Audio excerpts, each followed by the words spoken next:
حضرت مجاہد فرماتے ہیں ایک دو بات بس بڑی مختصر. حضرت مجاہد فرماتے ہیں لا ادری ای النعمتین علی اعظم. امام مجاہد عبداللہ ابن عباس رضی اللہ تعالیٰ عنہ کے شاگردوں میں سے بڑے نامور شاگرد. آپ فرماتے ہیں مجھے نہیں پتا میرے نامہ اعمال میں دو نعمتوں میں سے کون سی بڑی نعمت ایسی ہے جس پر مجھے اجر زیادہ دیا جائے گا, مجھے معلوم نہیں. میں فیصلہ نہیں کر پا رہا کہ یہ انعام اللہ کا مجھ پر بڑا ہے یا یہ انعام اللہ کا مجھ پر بڑا ہے. اب جملہ سننا, حضور دو نعمتیں ہیں کیڑیاں؟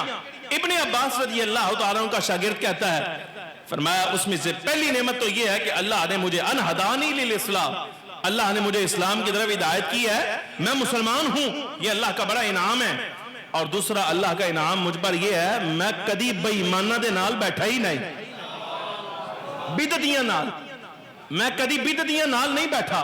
اب میں فیصلہ نہیں کر پا رہا کہ مجھے مسلمان ہونے پر زیادہ اجر دیا جائے گا یا بدعتیاں کو بچنے پر اجر زیادہ دیا جائے گا.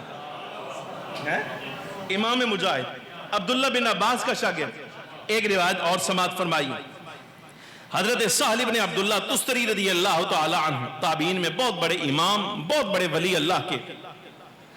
آپ سے مسئلہ پوچھا گیا حضور معتزلہ دے پیچھے نماز جائز ہے؟ معتزلہ سمجھ آ رہی کہ نہیں؟ اور اگر غصہ نہ کرو تو میں عرض کروں گا جہاں بدعتی کا لفظ بولوں, جہاں بدعتی کا لفظ بولوں ہار محسوس نہیں کرتا, آپ بھی نہ کرنا بھئی جڑے ہے نے سمجھ آئے بھئی اوسنوں بے شرم نو بے شرم نہیں آئی تو ہمیں بیان کرتے ہوئے شرم آئے, بیان کرتے ہوئے بتاتے ہوئے کون ہے. میں علی اعلان آپ کے سامنے اس کو جو ہے فتنہ نہیں سمجھنا, سخت جملہ نہیں سمجھنا, گزارش ہے جڑا ہے وہ ہے. اس زمانے کا بدعتی کون ہے؟ بھابی. سمجھ آ رہی کہ اس زمانے کا بدعتی دیوبندی, اس زمانے کا بدعتی شیعہ, اس زمانے کا بدعتی انجینئر کا ماننے والا, اس زمانے کا بدعتی گور شاہی, اس زمانے کا بدعتی بوجھ الاسانی کا ماننے والا, دو نمبر پیروں کے پیچھے چلنے والا, جاہل پیر کی عزت کرنے والا, یہ سارے کے سارے بدعتی ہیں اس زمانے کے. کیوں؟ عقیدہ جو میں نے آپ کے سامنے پہلے پڑھا, نماز میں حضور کا خیال آ جائے نماز فاسد ہو جائے گی, وہابیوں دا عقیدہ ہے. سمجھ آ رہی کہ نہیں؟ ہمارا تو نہیں, وہابیوں دا ہے. اور یہ کہ جناب والا سرکار کو جتنا علم ہے اتنا تو جانوروں کے پاس بھی ہے. اشرف علی تھانوی دیوبندی دا عقیدہ, نبی پاک صلی اللہ علیہ وسلم کے بعد کوئی نیا نبی آ جائے حضور کے خاتم النبیین ان میں فرق کوئی نہیں پڑتا. قاسم نانوتوی کی عبارت دیوبندیوں کا عقیدہ ہے, اس میں ہمارا کیا قصور ہے؟ گزارش سمجھ آ رہی کہ نہیں آ رہی؟ ہاں بابے تے شاہی کوئی نہیں, انبیاء تے شاہی کوئی نہیں, اے تے اپنا پیشاب خود نہیں روک سکتے, نبی بھی ہوں تاں بھی کچھ نہیں کر سکتے. یہ عقیدہ انجینئر کا ہے. بھائی اس پھٹکار پڑے آدمی کو اگر شرم نہیں آتی تو ہمیں بیان کرتے ہوئے آپ کے سامنے ڈر کس بات کا؟ داری سمجھ آ رہی کہ نہیں؟ ابھی مسئلہ ہمارا تھوڑی, مسئلہ سنے نا. بحث زمانے دے اے نے, اس زمانے کے معتزلہ تھے, قدریہ تھے, خارجی تھے, رافضی تھے, جہمی تھے, اس زمانے کے عقیدے. حضرت سال سے یعنی اہل سنت کے عالم سے مسئلہ پوچھا گیا تو کیا حکم, نماز جائز ہے نا پیچھے؟ فرمایا اچھا نکاح جائز ہے؟ جملہ سننا. فرمایا یار کیا تیرا عقل ہے؟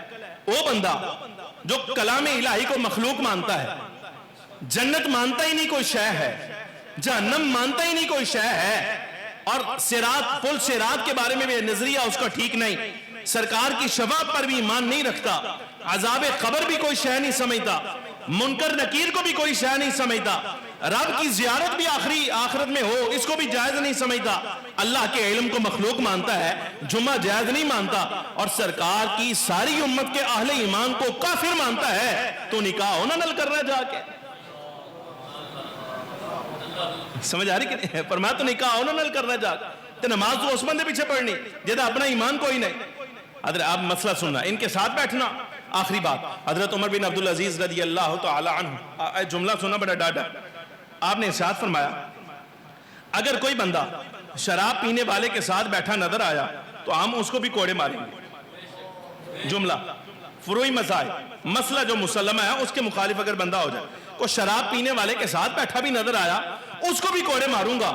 حضرت عمر بن عبدالعزیز رضی اللہ تعالیٰ عرض کیا حضور بات یہ ہے, وہ ساتھ بیٹھنے والا کہتا ہے میں تو اس لیے بیٹھتا ہوں تاکہ اس کو شراب نوشی سے بچا لوں, یا اس لیے بیٹھتا ہوں تاکہ اس کو بیان کروں کہ تیرا یہ عمل بڑا گندہ ہے, تو پھر حضور کیا حکم؟ فرمایا میں منع کر رہے ہیں او دے نال بیٹھا نظر نہ آئے, اگر بیٹھا نظر آیا تو کوڑے پھر بھی اس کو ماروں گا جو مرضی کہتا پھر بات میں. عمر بن عبدالعزیز رضی اللہ تعالیٰ. اب آپ کہیں سخت جملہ کیا؟ گزارش سمجھ آ رہی کہ نہیں آ رہی؟ آگے مسئلہ ہمارا نہیں، خلاصہ کلام ساری زندگی کا، ساری گفتگو کا میرا یہ ہے. گرامی قدر حاضرین، اللہ تبارک و تعالیٰ اپنے دین کے بارے میں، سرکار اپنی شریعت کے بارے میں غیور ہیں، اور وہ بندہ جو اس شریعت کے خلاف، احکام دینیہ کے خلاف، مسلمہ اصولوں کے خلاف، اہل سنت کے خلاف، عقیدہ میں اور عمل میں فسق کے ساتھ کسی صورت میں بھی پیش آتا ہے، وہ بندہ اللہ اور اس کے رسول کے غضب کا حقدار، سزاوار ہے. سمجھ آ رہی کہ نہیں؟ صدا سلامتی اگر اللہ کے ہاں کسی کی ہے تو وہ عمل میں اور عقیدہ میں صرف اس بندے کی ہے جو عقیدہ اہل سنت رکھنے والا ہے، طائفہ منصورہ میں سے ہے. جو مخالفوں کے ساتھ بیٹھ جائے جا کر، وہ کبھی بھی عزت کے لائق نہیں رہتا. یہ نبی پاک صلی اللہ علیہ وسلم کا ارشاد گرامی اور سلف صالحین میں سے ساری امت کا اتفاقی مسئلہ ہے. دعا فرمائیے اللہ ایمان کی سلامتی دے اور ایسے بدعیوں کے ساتھ بیٹھنے سے بچنے کی توفیق نصیب فرمائے. وآخر دعوایا ان الحمدللہ رب العالمین.